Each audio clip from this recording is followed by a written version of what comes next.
بسم الله الرحمن الرحيم.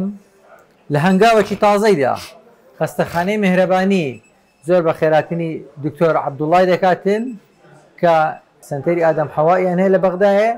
دەبانەوێت بە پشتیوانی خۆی گەورە سنتەری ئەتفاڵ ئەنابیبی بکەینەوە کە خێرزانی خۆی پسپۆری نیسائیەیە و بە خۆی ئەندرۆلۆژی پێدەرێن کە تەخەسوسیان بەشی ئەتفاڵ ئەنابیبی دەکەن کە لە بەغدایە سنتەرێکی ئادەم حەوایان هەیە.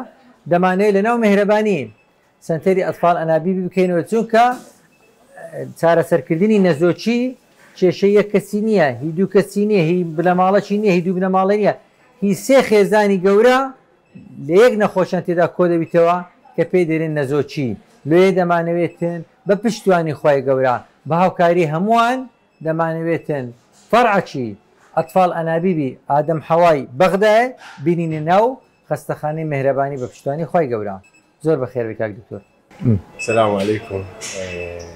طبعا احب اشكر دكتور دلير على الاستقبال الجميل جدا، وشفنا اقسام المستشفى ما شاء الله مستشفى ممتازه جدا جدا.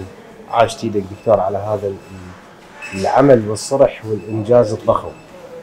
وصار نقاش بالموضوع انه توسعه مركز اطفال الانابيب اللي موجود في بغداد، مركز آدم وحواء للخصوبة وأطفال الأنابيب، وحاول فرصة إنه افتتاح فرع ثاني هنا.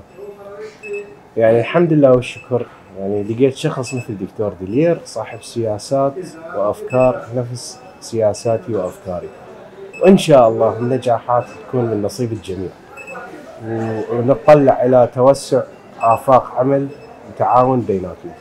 شكرا جزيلا. بارك الله.